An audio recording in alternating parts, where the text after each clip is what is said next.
ಇವತ್ತು ನಮ್ಮೂರಲ್ಲಿ ಅಮ್ಮನ ಪೂಜೆ ಮಾಡೋದು ಅಂತ ಮಾಡ್ತಾಯಿದ್ದಾರೆ. ನಮ್ಮೂರಲ್ಲಿ ಈ ಟೈಮಲ್ಲಿ ಗೌರಿ ಹಬ್ಬ ಕಳೀತು ಅಂದರೆ ಹಾಗೆ ಅಮಾವಾಸ್ಯೆ ಒಳಗಡೆ ಮಾಡಿ ಕಳಿಸ್ತಾರೆ. ಹಾಗಾಗಿ ನಾನು ಕೂಡ ಮನೆಯಲ್ಲಿ ಎಲ್ಲ ತೊಳೆದು ನೀಟಾಗಿ ಹೂವು ಮತ್ತು ಬಾಳೆದೆಲೆ ಬೇಕಿತ್ತು, ತೋಟಕ್ಕೆ ಹೋಗಿದ್ದೆ. ಅಮ್ಮನ ಪೂಜೆ ಮಾಡೋದು ಅಂದರೆ ನಮ್ಮೂರಲ್ಲಿ ಈ ಟೈಮಲ್ಲಿ 3 ದಿವಸ ಮಾಡ್ತಾರೆ. ಫಸ್ಟು ಬೆಲ್ದನ್ನ, ಆಮೇಲೆ ಮೊಸರನ್ನ, ಆಮೇಲೆ ಇನ್ನೊಂದು ದಿವಸ ಮಟನ್ ಅಂದರೆ ಮರಿ ಹೊಡೆದು ದೇವರಿಗೆ ಒಪ್ಪಿಸಿ ಆಮೇಲೆ ಅದನ್ನು ಎಲ್ಲರೂ ಕೂಡ ಹಂಚ್ಕೊತಾರೆ. ಅದು ಸ್ವಲ್ಪನೇ ಆದರೂ ಅಷ್ಟೇ, ಸ್ವಲ್ಪನೇ ಆಗಲಿ ಅದನ್ನು ಹಂಚ್ಕೊಂಡು ಮನೇಲಿ ಅವ್ರವ್ರ ಮನೇಲಿ ಮಾಡಿ ಎಡೆನ ದೇವರಿಗೆ ಕೊಡ್ತಾರೆ. ಅದು ನಡೆಯೋದು ನಮ್ಮ ಮನೆ ಹತ್ರನೇ ಪೂಜೆ ಎಲ್ಲ ಮಾಡೋದು. ನಾನು ತೋಟಕ್ಕೆ ಹೋಗಿ ಬರೋದ್ರೊಳಗಡೆ ಋತು ಮನೆಗೆ ಬಂದಿದ್ದ.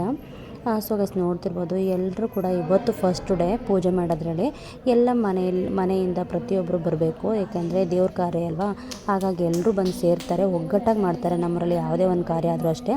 ಇವಾಗ ಎಲ್ಲ ಬಂದು ನಿಂತಿದ್ದಾರೆ. ನಾವು ಕೂಡ ಎಡೆ ತೊಗೊಂಡು ಹೋಗಬೇಕು. ಇವತ್ತು ಮೊಸರನ್ನ, ಸೊ ಫಸ್ಟ್ ಡೇ ಆಗಿದೆ. ಅವ್ರವ್ರ ಇಷ್ಟ, ಬೆಲ್ದನ್ನ ಅಥವಾ ಮೊಸರನ್ನ ಯಾವ್ದಾದ್ರು ಮಾಡ್ಬೋದು. ಸೊ ಇವತ್ತು ಎಡೆ ಎಲ್ಲ ಮುಗೀತು, ಇವತ್ತಿನ ಎಡೆ ಎಲ್ಲ ಮುಗೀತು.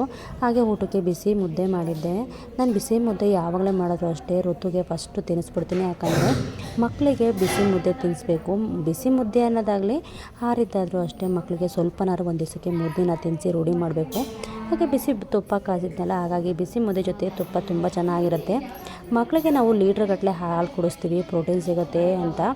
ಅದು 1 ಲೀಟ್ರ್ ಹಾಲು ಕುಡಿಸೋದಕ್ಕಿಂತನೂ 1 ಮಿದ್ಕೆ ಮುದ್ದೆ ತಿನ್ನಿಸಿ ನೋಡಿ, ಎಷ್ಟು ಶಕ್ತಿ ಬರುತ್ತೆ ಮಕ್ಕಳಿಗೆ. ಪ್ರೋಟೀನ್ಸ್ ಅಂತೂ ತುಂಬ ಚೆನ್ನಾಗಿ ಸಿಗುತ್ತೆ. ಹಾಗೆ ನಾವು ಚಿಕ್ಕದ್ರಲ್ಲಿರುವಾಗ ನಮಗೆ ರಾಗಿ ಸರಿ ಅಂತ ತಿನ್ನಿಸ್ತಿದ್ರು.